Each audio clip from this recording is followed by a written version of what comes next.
I was 10 years old when my mother disappeared. One moment she was there, kissing me on the forehead, handing me my school lunch, humming along to an old record in the kitchen. And the next, she was just gone. No note, no warning, no sign of a struggle. Just vanished. The police came. Our house was covered in yellow tape and quiet murmurs. My dad barely spoke for weeks.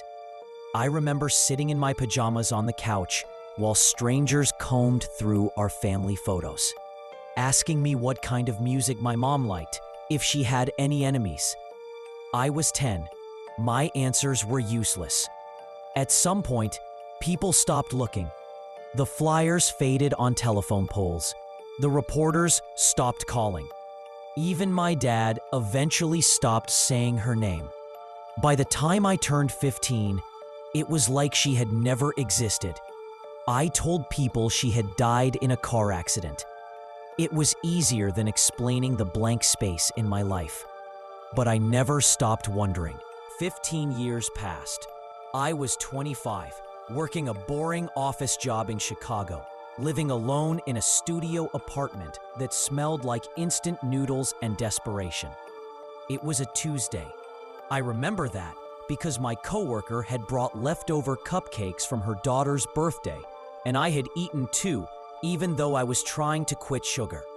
I stopped at a tiny Korean cafe on my way home, one of those quiet places with books on the walls and sleepy music in the background. I ordered a tea, sat down with my laptop, and looked up at the flat-screen TV on the wall.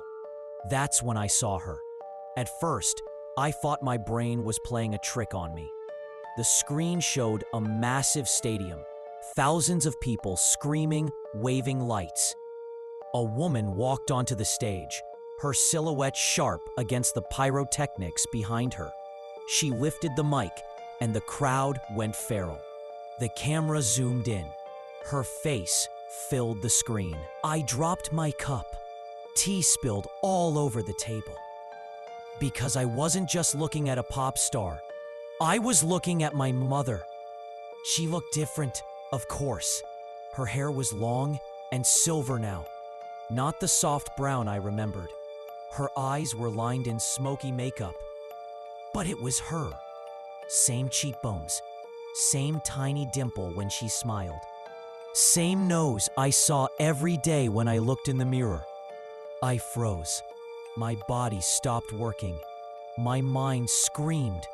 The name on the screen said Stella V. I had heard that name before. She was everywhere. A global sensation. Billboard charts.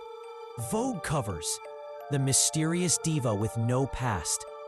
I pulled out my phone with shaking hands and Googled her name. Little is known about Stella V's early life. The singer refuses to comment on her upbringing or identity. She emerged on the scene 6 years ago with her breakout single, Ashes, and has since become a cultural phenomenon. I scrolled through photos, interviews, Reddit threads, not a single clue about who she really was. But I knew that was my mother. I barely remember walking home that night. My head was spinning, my heart pounding so loud it drowned out the sounds of the street. I stayed up until 3 a.m., obsessively watching her videos. Every time she laughed, it twisted something inside me. That voice had once sung lullabies to me at bedtime. She left me. And now she was out there, adored by millions, while I spent every birthday wondering if she was dead in a ditch. Why? Why did she disappear? Why did she never come back? And how could she be smiling like nothing ever happened? That night, I made a decision. I was going to find her. I called in sick the next day. There was no way I could sit in my cubicle pretending to care about budget spreadsheets while my world was imploding. My mom wasn't dead. She hadn't been kidnapped or murdered or lost. She had become someone else, and she had done it without me. I spent hours on the internet. Every article, every fan page, every blurry paparazzi shot. I memorized her tour schedule.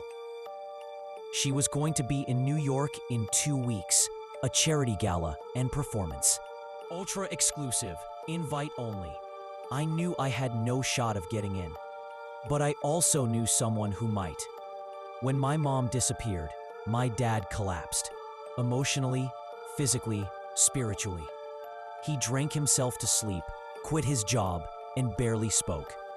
By the time I turned 12, he had moved us to a smaller town in Indiana and found Jesus in a way that made me deeply uncomfortable. We hadn't talked in over a year, but I still had his number. He didn't answer my first 5 calls. On the 6th, he picked up, his voice hoarse. "April?" he asked, like I was a ghost.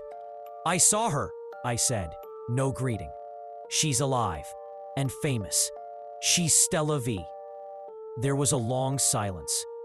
Then he whispered, "You weren't supposed to know." The next day, I was on a train to Indiana. My dad looked older than I remembered. Grayer, smaller, like life had pressed him into a sad little ball. We sat at his kitchen table, drinking cold coffee. I showed him the picture on my phone, her face glowing on stage. "She didn't just leave," he finally said. "She ran." From what?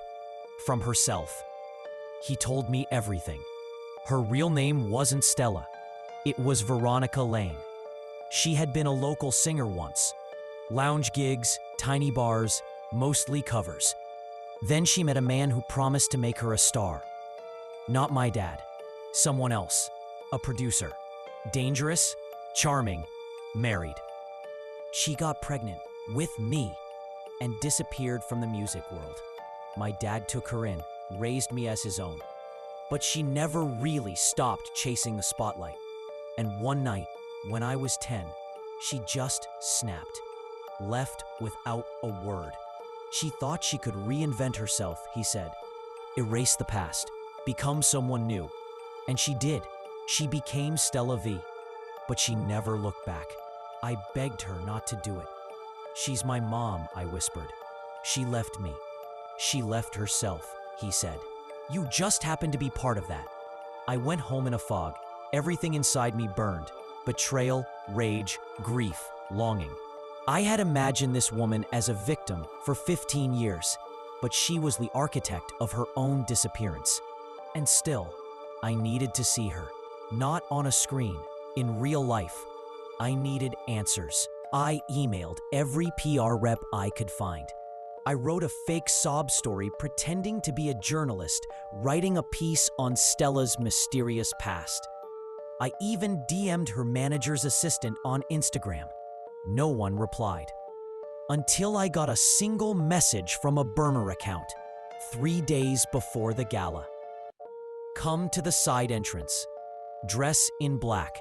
No cameras. Midnight." No name, no confirmation. But I knew. She knew I had found her. I arrived at the venue just before midnight. Dressed in black, like the message said. The side entrance was hidden between loading docks, guarded by a man in a suit with dead eyes and an earpiece. He didn't say a word, just scanned me with a flashlight and nodded toward the stairs. I followed the hallway down to a green room filled with silence. Dim lights, velvet chairs, a mirror framed in glowing bulbs. And her. She was sitting at the makeup table in a white silk robe, her silver hair pinned up, flawless even without stage lights. She saw me in the mirror and didn't turn around. "I told them this would happen one day," she said softly. "You're smarter than I hoped." My heart was hammering. I took one step inside. "You left me." She exhaled, slow and theatrical, then turned. I had to. "No," I snapped. "You chose to. You erased me." "I erased everything," she said. "You, your father, that house. That life. I burned it all so I could start over." My mouth went dry. "Why?" "Because I was nothing back then," she hissed.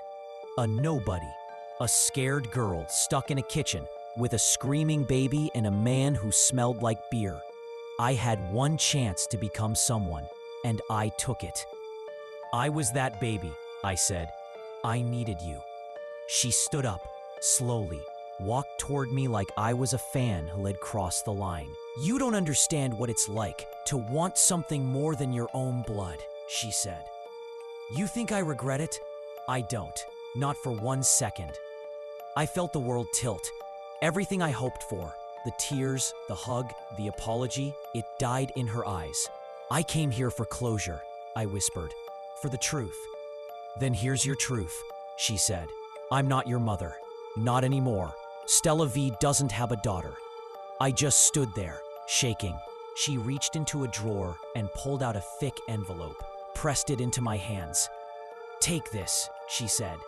You can cry about abandonment in Paris or Bali or wherever you want, but don't ever come back. I left without a word. The hallway felt like a coffin. I walked out into the night with tears streaming down my face, and the weight of a mother who had never loved me enough to stay. I didn't open the envelope until days later. It was full of cash and one short note. Be grateful I gave you life. Some people don't even get that.